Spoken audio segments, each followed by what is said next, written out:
News டே நேயர்களுக்கு வணக்கம். நம்ம தொடர்ந்து எடப்பாடி அவர்கள் எங்க போறாரு என்ன பண்றாருன்றத பத்தி பேசிட்டு இருக்கோம். அந்த விதத்துல நேத்தி பார்த்த அப்படின்னா செங்கல்பட்டு, மதுராந்தகம், செய்யூர் இந்த 3 தொகுதிகளுக்கு போயிருக்காரு. அங்க போயிட்டு பல விஷயங்கள் பேசினாரு. அதுல குறிப்பா ஒரு விஷயம் என்ன சொன்னாரு அப்படின்னா, திமுக ஆட்சிக்கு இந்த 4.5 வருஷத்துல ஒரு மாவட்டம் கூட பிரிக்கல. அதிமுக ஆட்சியில இருக்கும்போது கிட்டத்தட்ட 6 மாவட்டங்கள் பிரிச்சிருக்காங்களாம். அதுல ஒண்ணுதான் காஞ்சிபுரத்துல இருந்து செங்கல்பட்டை தனி மாவட்டமா மாத்தினதான். செங்கல்பட்டு போயிருக்கும்போது இந்த விஷயத்த சொல்லியிருந்தாரு. ஏன்னா இந்த திமுக அரசு ஆட்சியில இருக்கும் போதுல இருந்து பல மாவட்டங்கள்ல பல பேர் கோரிக்கை வச்சிருந்தாங்க.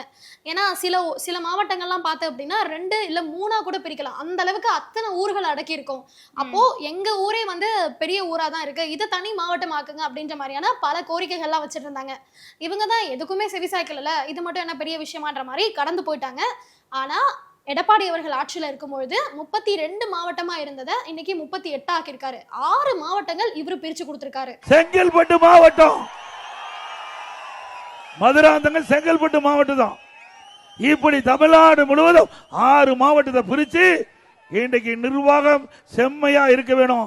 மக்களுக்கு எளிதா எல்லா திட்டங்களும் நிறைவேறணும், எல்லா சான்றுகளும் கிடைக்க வேண்டும், அடிப்படை வசதிகள் முழுவதையும் நிறைவேற்ற வேண்டும் அடிப்படையில மாவட்டத்தை பிரிச்சு கொடுத்தோம். அதையும் சொல்லிட்டு இருந்தாரு. அது போக மதுராந்தகம்ல அந்த ஏரி எல்லாருக்குமே தெரியும். சென்னையில இன்னைக்கு குடிநீர் இவ்வளவு கிடைக்குது அப்படின்னா அதுக்கு அந்த ஏரி ஒரு முக்கியமான காரணம்னே சொல்லலாம். இவங்க ஆட்சியில இருக்கும்போது குடிமராமத்தெல்லாம் பண்ணி அந்த ஏரியை ரொம்ப சுத்தமா தூய்மையா வச்சிருந்தாங்க. ஆனா இந்த திமுக அரசு ஆட்சிக்கு வந்த பிறகு மக்களை தான் கண்டுக்கலன்னு பார்த்தா இயற்கை நிலங்கள், இயற்கை நமக்கு கொடுத்த சில பொக்கிஷங்களை கூட கண்டுக்க மாட்டேன்றாங்க அப்படின்றதையுமே சொல்லியிருந்தாரு.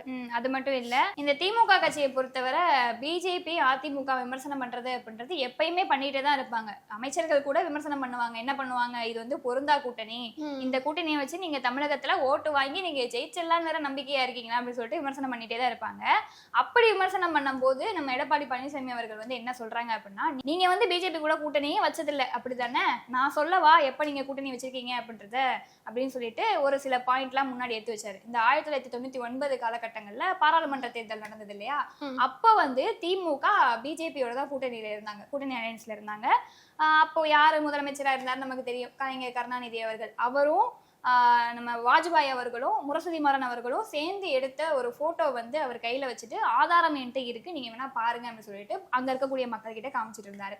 அது மட்டும் இல்லாம முரசொலி மாறனோட அந்த மறைவு நடந்தது இல்லையா, அப்போ திமுக சார்பில் யாராவது ஒருத்தர் போயிருக்கணும். ஏன்னா கூட்டணியில இருக்கீங்க, அவங்க எவ்வளவோ நல்ல விஷயம் பண்ணியிருப்பாங்க, நீங்க போய் பார்த்திருக்கணும். ஆனா கலைஞர் அவர்கள் போய் பார்க்கவே இல்லை. ஆனா வாஜ்பாய் அவரை போய் பார்த்தாரு. அப்போ பிஜேபி எந்த அளவுக்கு உண்மையா இருக்காங்க, நீங்க எந்த அளவுக்கு போலியா இருக்கீங்கன்னு பாத்துக்கோங்க அப்படின்னு சொல்லிட்டு எடப்பாடி பழனிசாமி அவர்கள் அங்க இருக்கக்கூடிய மக்கள் கிட்ட பேசியிருந்தாங்க. அது மட்டும் இல்லாம திமுகவுக்கு ஊழல் அப்படின்றது கைவந்த கலை, வீசுற காத்துல கூட ஊழல் பண்ணுவாங்க அப்படின்னு சொல்லிட்டு அந்த ஒரு விஷயத்தையுமே மக்கள் கிட்ட சொல்லியிருந்தாரு. ஆமா, இப்ப ஊழல்னு சொன்னோன்னே பல இடங்கள்ல பல விஷயங்கள்ல ஊழல் இல்லாத இடமே சொல்ல முடியாது. ஏன்னா அத்தனை அமைச்சர்களா இருக்கட்டும் இல்ல எம்எல்ஏக்களா இருக்கட்டும், திமுகவில் இருக்கக்கூடிய அடிமட்ட நிர்வாகி யாரெல்லாம் பொறுப்புல இருக்காங்களோ அவங்க வரைக்குமே எல்லாருமே ஊழல் பண்ணியிருக்காங்க அப்படின்றத சொல்லாரு. நம்மளுமே கண்கூடா பார்த்துருக்கோம். அத்தனை பேர் மேல மாத்தி மாத்தி மாத்தி மாத்தி கேஸ் வந்துட்டே இருக்கு. ஆனா இன்னும் சில பேர் மேல இந்த கிட்னி முறைகேடு பண்ணாரு, அவங்க மேலலாம் கேஸ் கூட போடல அப்படின்ற விஷயத்தையும் சொன்னாரு. அது போக இன்னொரு விஷயம் என்ன அப்படின்னா, இப்போ செங்கல்பட்டு மாவட்டம் போது விவசாயம் கொஞ்சம் அதிகம். அங்கெல்லாம் விவசாயிகள் ரொம்ப பாதிக்கப்படுறாங்க. இப்போ நம்ம தஞ்சாவூர் அந்த சைடெல்லாம் எடுத்துக்கிட்டாலும் அங்கேயுமே விவசாயம்லாம் ரொம்ப அதிகம். என்னன்னா கொள்முதல் பண்ண நெல் மூட்டைகளை நெற்கொள்முதல் நிலையம்னு ஒன்று இருக்கும், அரசாங்கமே நடத்திட்டு இருக்கும். அந்த கொள்முதல் நிலையம் சரியா இல்லை அப்படின்ற மாதிரி விவசாயிகள் அத்தனை கோரிக்கைகள் வச்சுட்டாங்க, அத்தனை தடவை சொல்லிட்டாங்க. கிட்டத்தட்ட 15 டன்னுக்கும் மேற்பட்ட நெல் மூட்டைகள் இந்த மழையில நனைஞ்சு எப்படி அறுவடை பண்ணி அறுத்து வச்ச நெல் மூட்டையில் இருக்கக்கூடிய நெல்லெல்லாம் முளைச்சு நிக்குது. நீ யோசிச்சு பாரு, அதை அறுவடை பண்றதுக்கு கிட்டத்தட்ட எத்தனை மாசம் ராப்பகலாம் அந்த வயல்ல கடந்து வேர்வை சிந்தி உழைச்சிருப்பான். அவன் குடும்பமே அதை நம்பிதான் இருந்திருக்கும். அப்படி அவங்களோட அலட்சியத்தால, அவங்க நினைச்சிருந்தா சரி பண்ணிருக்கலாம், ஆனா அவங்க அலட்சியத்தால அப்படியே விட்டுட்டாங்க. இன்னைக்கு அவனோட கிட்டத்தட்ட ஒரு 2-3 மாசம்னு வச்சுக்கோயேன், நான் சும்மா குத்துமதிப்பா சொல்றேன், அத்தனை மாசத்தோட உழைப்பும் நாசமா போச்சு. சரிங்க, இது இந்த மாதிரி ஆயிடுச்சு, இதுக்கான நிவாரணத்தையாவது கொடுங்க அப்படின்னு கேட்டா அதையுமே கொடுக்க மாட்டேன்றாங்க. அதாவது ஒரு கம்பெனி இருக்கும், காப்பீடு கொடுக்குற கம்பெனி ஒன்று இருக்குமா, அவங்க இவங்களுக்கு ஃபேவரா, விவசாயிகளுக்கு ஃபேவரானா அவங்க கிட்ட இருந்து வாங்கி கொடுக்கணும். ஆனா இவங்க என்ன பண்றாங்க, அந்த கம்பெனிக்கு ஃபேவரா இருந்து இத்தனை பெர்சன்டேஜ், இப்ப இவ்வளவு பாதிக்கப்பட்டிருக்கு அப்படின்னா இவ்வளவு பணம் கொடுக்கணும் அப்படின்றது இருக்கு கவர்மெண்ட்லே. ஆனா அவங்க கூட சப்போர்ட் பண்ணிட்டு பாதிக்கு பாதியா இந்த நிவாரணம் கிடைக்கக்கூடிய பணத்தையுமே குறைச்சிட்டாங்க. குறைச்சிட்டாங்களா இல்ல எடுத்துட்டாங்களா? இது கிராமம் நிறைந்த பகுதி. இன்னைக்கு விவசாயிகள் இன்னைக்கு இரவென்றும் பகலென்றும் பாராம பயிரிட்டு அந்த பயிர்கள் வளர்ந்து செழித்து அறுவடை செய்யறாங்க. நெற்பயிரா இருந்தா தஞ்சாவூர்ல இன்னைக்கு பொதுக்கணக்கு குழு அங்க போய் பொது நிறுவனங்கள் குழு ஆய்வு செஞ்சிருக்குது. அந்த தஞ்சாவூர் பிள்ளையார்பட்டியில தமிழ்நாடு நுகர்பொருள் வாணிப கழகத்தில் கிடங்குல 2022ஆம் ஆண்டு இருப்பு வைக்கப்பட்ட 1538 அரிசி 3 ஆண்டுகளா பராமரிக்காததால அந்த அரிசியெல்லாம் வீணா போச்சு. அது ஆண்டவனுக்கு தான் வெளிச்சம், அது நமக்கு தெரியாது. கம்ப்ளீட்டா குறைச்சிட்டாங்க. ஸோ இதையுமே சுட்டி காட்டியிருந்தாரு. அது போக விவசாயிகள்லாம் வயல்ல தான் கடந்து கஷ்டப்பட்டிருக்காங்க. ஆனா இங்க பாத்தீங்கன்னா முக்காவாசி பேர் கீத்து வீட்லயும் இருந்து வீட்லயுமே கஷ்டப்படுறாங்க. நாங்க ஆட்சிக்கு வந்த பிறகு விவசாயிகளுக்கு பசுமை வீடு கட்டித்தரோம் அப்படின்ற மாதிரி சொல்லியிருந்தாரு. ஏற்கனவே அம்மா அவர்கள் ஆட்சியில் இருக்கும் பொழுதே பல அம்மா வீடு பசுமை வீடு கட்டி கொடுத்துருந்தாங்க.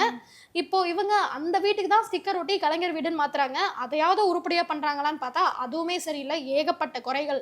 அது போக இந்த சிமெண்ட் விலை, இந்த கட்டுமானத்துக்கு தேவையான பொருட்கள் அத்தனையோட விலையுமே திமுக ஏத்திட்டாங்க. ஒரு பாமர மக்கள் வீடு கட்டணும் அப்படின்னா கண்டிப்பா முடியாத பட்சத்துல தான் இந்த திமுக உயர்த்திருக்கு. ஆனா நாங்க ஆட்சிக்கு வந்த பிறகு இது எல்லாத்தோட விலைவாசியுமே குறைப்போம், அது போக விவசாயிகளுக்கு பசுமை வீடு கட்டித்தரோம் அப்படின்னு எடப்பாடி சொல்லியிருக்காரு. ஆட்சிக்கு வந்தா நாங்க வந்து இதை பண்ணுவோம் அப்படின்னு சொல்லிட்டு ஒரு வாக்குறுதியா சொல்லியிருக்காரு. இப்போ நீ ஒரு விஷயம் சொன்ன இல்லையா, விலைவாசி ஏத்திட்டாங்க அப்படின்றது. விலைவாசி அப்படின்றது திமுக ஆட்சியில எல்லா பொருட்களையுமே ஏறி இருக்கு. அரிசியில இருந்து பருப்புல இருந்து எண்ணெயில இருந்து எல்லாத்துலயுமே ஏறி இருக்கு. அது ஒரு பக்கம் இருந்தாலும் இன்னொரு பக்கம் பார்த்தேன் அப்படின்னா இந்த போதைப் பொருட்களுடைய விற்பனை அப்படின்றது அதிகமாயிருக்கு. இப்ப இருக்கக்கூடிய காலகட்டத்துல சின்ன ஒரு 15 வயசுக்கு உட்பட்ட நபர்கள் கூட அந்த போதைப் பொருளை சுலபமா வாங்கி அவங்க பயன்படுத்துறாங்க அப்படின்னு சொல்லிட்டு ஒரு விஷயம் சொல்லியிருந்தாரு. நீ கொஞ்சம் யோசிச்சு பாரு. ஒரு சில காலகட்டங்களுக்கு முன்னாடி அந்த போதைப் பொருள் அப்படின்றது கையில ஈஸியா கிடைக்குமான்னு கேட்டா கிடைக்காது. ஆனா இப்போ எங்க போனாலுமே எல்லார்கிட்டயுமே அந்த போதைப் பொருள் அப்படின்ற ஒரு விஷயம் கிடைச்சிருது. அப்படின்றப்போ இந்த திமுக ஆட்சியில போதைப் பொருள் எந்த அளவுக்கு முன்னாடி வந்திருக்குன்றத பாருங்க, எந்த அளவுக்கு அதை முன்னாடி கொண்டு வந்திருக்காங்கன்னு பாருங்க. இதனால தமிழகத்துல இருக்கக்கூடிய பல மக்கள் வந்து கஷ்டப்படுறாங்க, துயரப்படுறாங்க. நீங்க வந்து பெண்களை பாதுகாப்போம், பெண்களுக்கு வந்து நாங்க நியாயத்தை வழங்குவோம் அப்படின்னு சொல்லி ஒரு விஷயம் சொல்லியிருந்தீங்க.